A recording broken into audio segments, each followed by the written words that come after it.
Okay, so I've done 7 of them. I figured I would save the last one and show you guys how I do it. Now remember, this is like everybody does things different. This way I was taught years ago. It's how I've always done them. Never had a problem with them. These little doodads, I've had these for probably 20 years. One of the first motors I rebuilt, when I ordered all the bearings and stuff, they came with. I threw them in the toolbox. I use them on every one I do. What it does is it protects the bolt and keeps the bolt from ramming into the crank when you put the piston in. I've got everything else set. I've got a little tub of oil here, and what I do is I will dunk the top of the piston in, and I'll take whatever's running off and I'll put it on my hand. I'll wipe the skirt down a little bit, and then I'll take whatever else, make sure there's some in the cylinder, then make sure all your ring gaps are where they're supposed to be. I don't have the motor turned over for the right spot.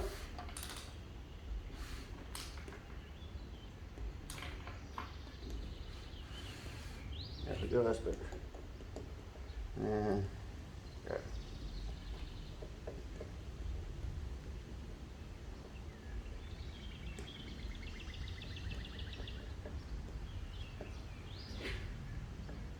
Oh. I'm not pushing on it, I'm just trying to get it to slide in. There we go. Now let it come down and sit there. And take this. It's probably one of the cheapest ring compressors you can get. It has its downfalls. It doesn't necessarily always grab the way it should. Sometimes it like leaves a gap in areas. But it does the job. It works, it's nice.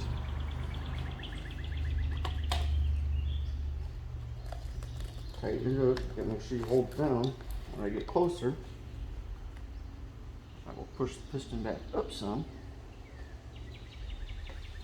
That way I know all the rings are in here. That pesky bottom oil ring, it can sneak around on you like a bad woman. And no, I don't use the hammer. I use the handle. It just gives me a little bit of weight. And then just a little tap-roo. And boom, piston's in. As easy as that.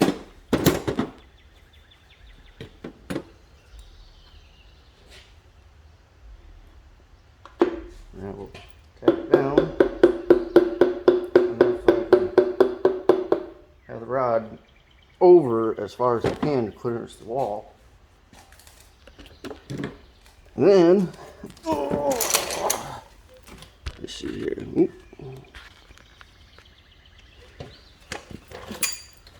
Now, I go through, pull these back off. You can use fuel line, anything works for that. I got those, I like them. I'd like to buy some more, but that's one of those things.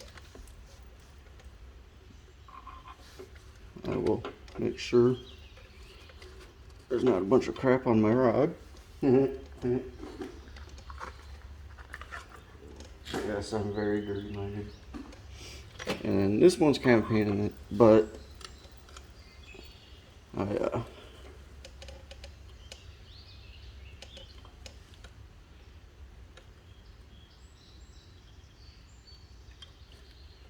line it up, make sure it's in, and then I use this CRC assembly lube. It's got the moly graphite in it. Put a little bit of that up in there. I think it depends on who you are and whether or not you can use too much. I use a lot. I'd rather be safe than sorry. And then I just roll the engine around until it's there. Now on the cap, I already went ahead and put the bearing in. It's pretty self-explanatory. Obviously that little notch goes in the notch of the cap. Same thing on the rod. Put some assembly lube on it.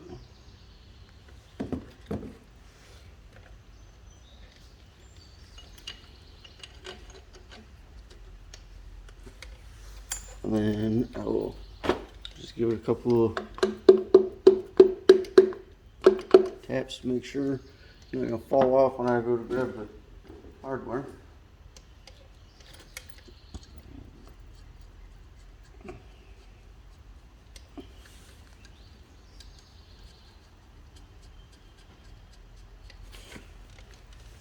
And then you just run them down. No, you don't just run them down. I'm just lazy, so I bring them up snug with that. So that is how you install a new piston and rings in a big block Chevy. This one is 40 over, and then this little doodad, I just made this today. Took the old crank gear, welded a washer to it, welded a nut to it. Now I can just slide it on and I can bar the engine over. Nice and easy. I'm not gnawing everything up or having a pry bar slip. Let's see, we've got plenty of new stuff. See how far we get today, but just thought I'd share that. So there's anything else, what did I do? I touched something on the phone I shouldn't have. Oh well. So yeah, I think once I get to the point of adjusting the lifters, I will probably make a video on that. Or if I get to it today, this will all be one video. So we'll see how it goes. Alright, we're back. So I've had a few issues with this. Can't put the balancer on because why is it always, it zooms out as soon as I try to switch it over. The bolt, the crank bolt, I'm waiting on a Healy coil kit. Threads are still there, it's just not enough. I tried put my tool in and started pulling it on it, it just pulled out. So it's not a big deal. I've done I don't know how many of them. Got that coming. Got it all painted. That's supposed to be here today, so I don't know if I'll get that fixed today. But I can put the balancer on just enough to be able to line up my marks. I'm going to go ahead and try to get the valves adjusted. The only reason I'm doing a video on this is I'm the only one that I've ever seen do this, and I was taught this by somebody when I was in high school. This is my cheat sheet. So I'm going to explain this because most people don't understand, because I have it worded for me. So the ones are, you can adjust that valve with it on top dead center for number one. So where you would set your timing, where you set your distributor with number one on top dead center, that's when you can adjust any of them that have one. Then you turn it 180 degrees over, which makes it to where number 6 is at top dead center. Then you can adjust the rest. So, like I said, I've only seen, actually I don't even think I've seen anybody else do it this way. It's just me. It's only for hydraulic lifters. You can't, if it's a solid, you need to do it with feeler gauges and as the intake opens, exhaust closes, yada yada yada. And I have, on the race truck, I have a hard time remembering all that. So like, I have it written down. So I just take notes, write stuff down. It works. So we got it set up number 1. I'm pretty sure it's on number 1 anyway. Usually, there's been a lot of times where I've done it this way. I go to roll it over to number 6, find out I was already on number 6. So it just means I gotta do 1.5 times as much work. It's not that big a deal. So I'm gonna go ahead and get it set up. Of course, I didn't get tools out yet, so bear with me.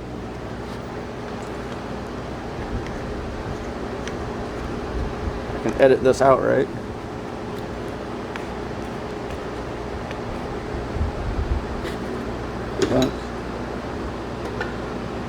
Does that work? You see everything? Oh, so. No, let's look.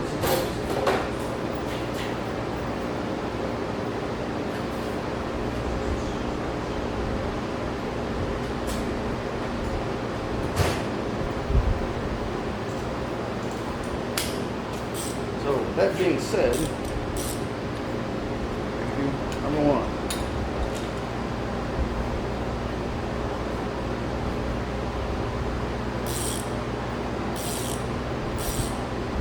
Of course, I could have ran these all the way down where I didn't have to do all this, but most people I've seen, they shake it up and down. You ever see what I'm doing over there in that corner? Oh yeah. So I twist it, run them down. So I can't.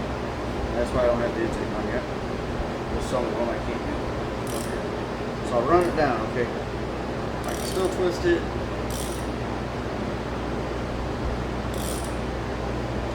Okay. Still twist it.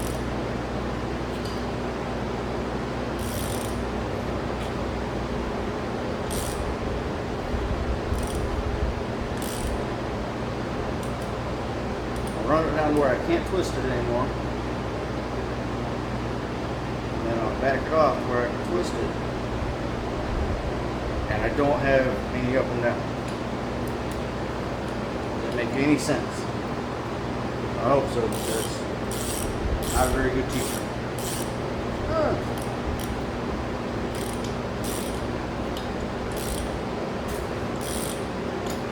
I'm starting to regret my choice of reps here. Matter of fact, I am.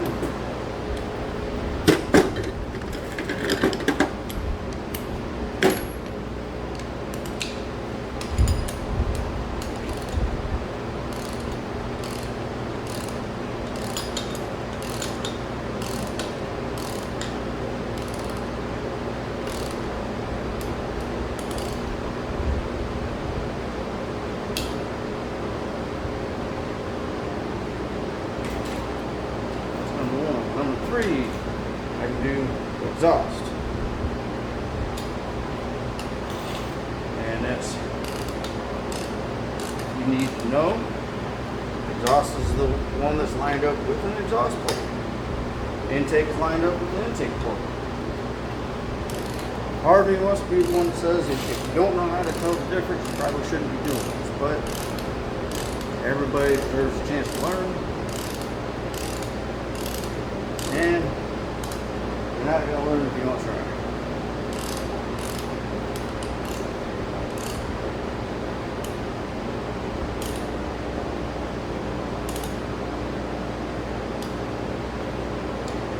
That's number 3. Go to number 5. We do the intake. 1, 3, 5. This one.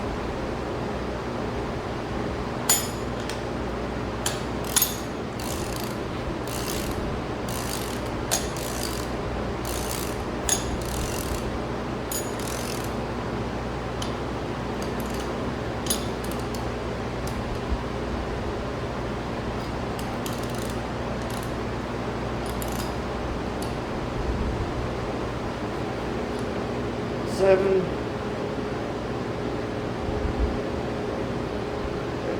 Seven, do the intake again.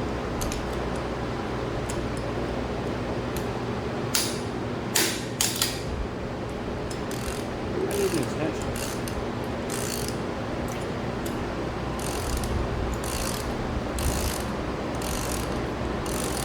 This is just we put a thumper cam in this, but this is how I do anything with hydraulic cam. Big block in my plow truck is done this way. The guy that owns this, his small block that I did this way. My buddy's Monty, I did this way. And Monty, he drives daily, and it runs low, real low 12s. Low enough that if our local track wouldn't close, I'm positive we would have had that thing tuned into the 11s. Then we go to the other side, number 2. We can do intake.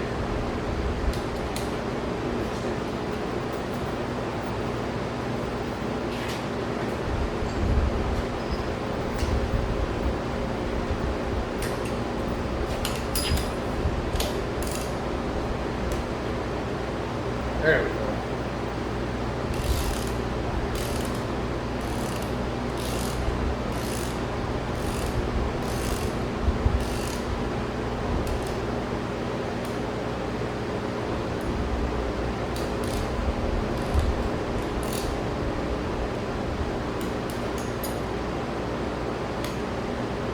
Four exhaust.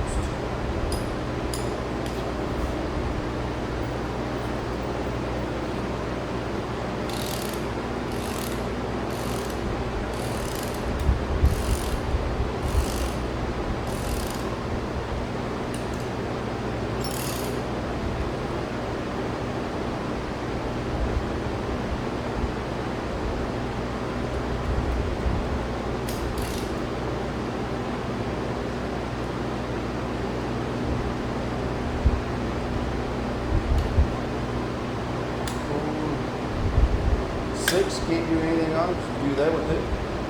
180 out on number 6. 8, do the exhaust. Other on dummy.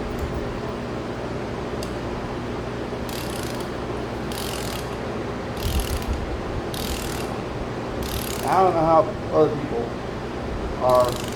This isn't no show truck or anything. Me personally, Chevy motor, you paint it orange.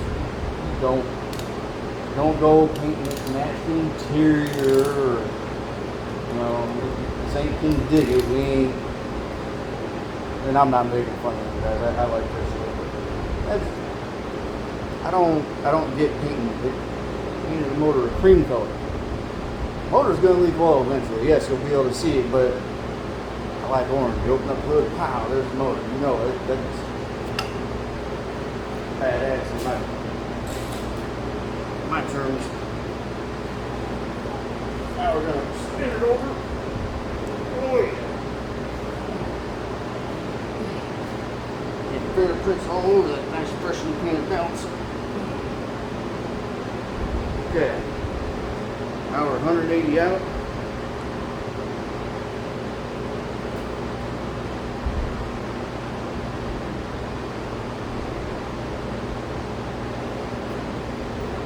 Already on this side, so we're going over there. Go back number 2.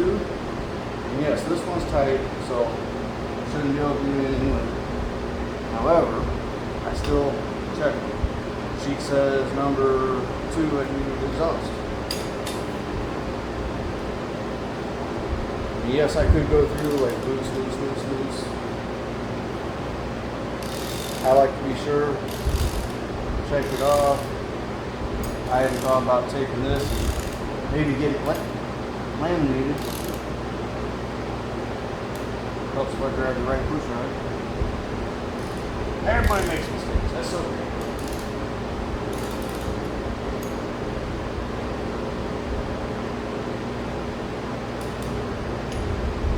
Go to number 4. I'm going to do the intake. So that's still on my sheet.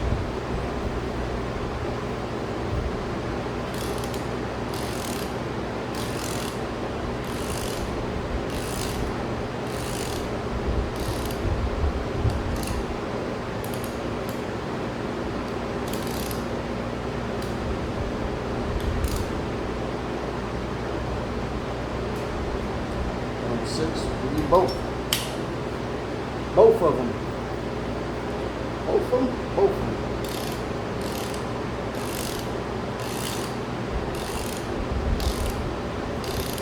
Had our local fair. I spent the last day and a half out there with the family. Good time. Yesterday was warm. I mean, it was 90 degrees out. But it really, I mean, we was out there 8 hours, I think, something like that. No, 7 hours. Something like that. And it really wasn't that bad. We went out there today. It was only 82, 88, something like that. Man, it was warm. We didn't take the baby with us today. We just took the 3-year-old.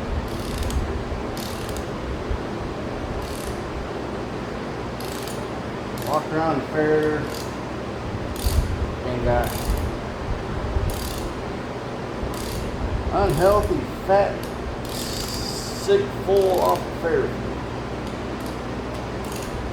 Don't go to the fair to ride rides. Not into them. My wife likes the Ferris wheel, and it leaves the ground, so it's not for me. And yes, I am afraid of heights. I don't screw them. I also don't like the fact that they show up and within 8 hours later these rides are set up and spinning around. Just don't seem right. I know there's a lot of technology goes into them. I know any accidents happen. If I don't ride them, I don't get to be a statistic. I'll go to the other side. Number 3, do the intake. Ugh, I smell that. Ate all that fair food. My belly's getting in the way.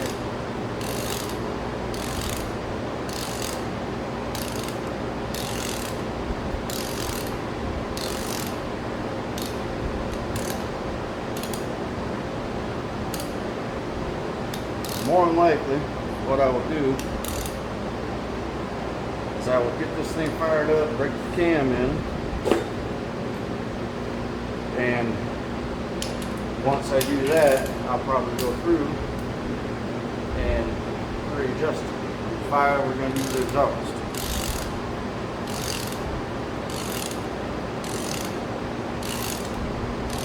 The race truck, I run a solid lifter. Pretty much every time I change the oil, I'm checking my valve latch. I never really thought about it because I never, every now and then I might have to, just bump the wrench a hair, and it's, never been a big adjustment, but there, might be some. And then I was watching a video with, it was Cletus's video, but he was up at Tom Bailey's. They were going through doing the same thing.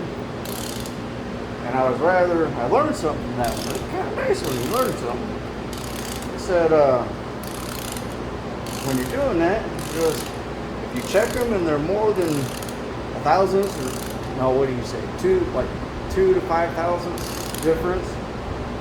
He said, just give it up, put it in the trailer because there's something wrong. It needs to come back apart. I never really thought about it that way. I always thought about, well, the heat and cool, it can get stuff to stretch and back off, and it's not really the case. So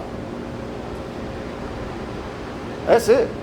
That's actually, well, not the camera. That's probably the fastest I've ever done. Kind of crazy. They're all done. I'm gonna roll it back over to number 1. Just double check, because if I roll it back over to number 1, any of them are loose, then obviously I did it backwards. Like I said, I'm pretty positive I had it on number 1 to start with.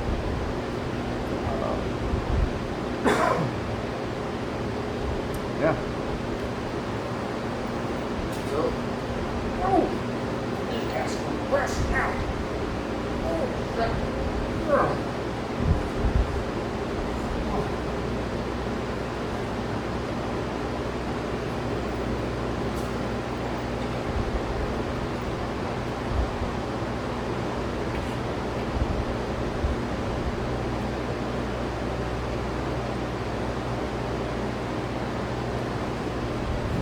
2.7 intake.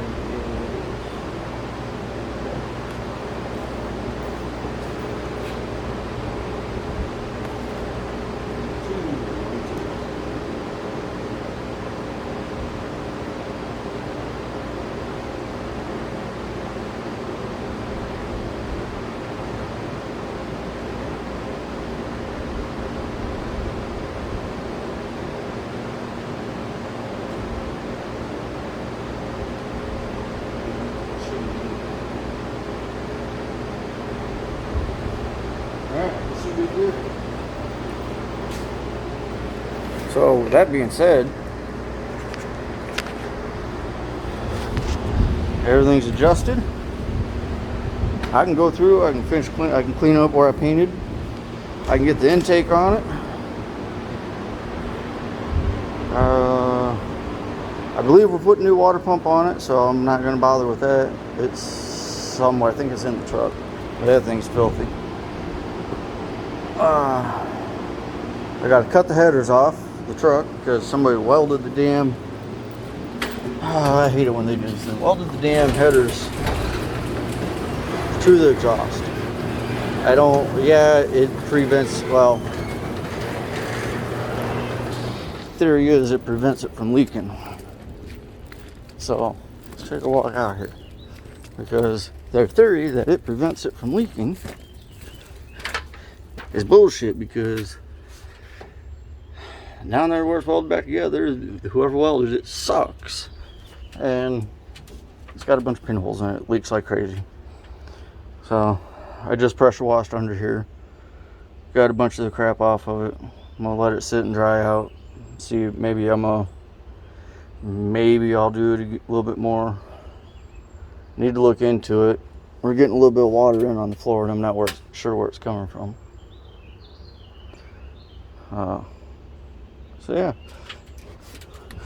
that nice shiny new motor goes in this. And we got the turd. I don't know. I enjoy it, I like it, but it's getting old. Getting tired of washing it. Got a big sexy Apollo. We got that one right there. That's going to be hopefully by the end of this week, maybe even today. This is going in, the body's going back on the lift, so I can finish cleaning up the bottom of it and get need to finish welding a couple spots, finish seam sealing it, get everything painted, and then it'll go back on this, which rear end's painted. I didn't paint the diff cover because I didn't even clean it. I got to pull it anyway, so I'm gonna pull it. Hell, I might even throw a chrome one on it. I don't know. This is not. It's not being built to be a hot rod. It is being built for my wife. I stopped here. I still need to finish cleaning up here and painting up here, but I don't know what all I need to go through on the front end yet. I know all the tie rods and stuff are new, but ball joints, the control arm bushings, I don't know. So that's why I did just enough to be able to put the body back on, the frame's done. I think I'm gonna spray some undercoating on the inside in here. Yeah.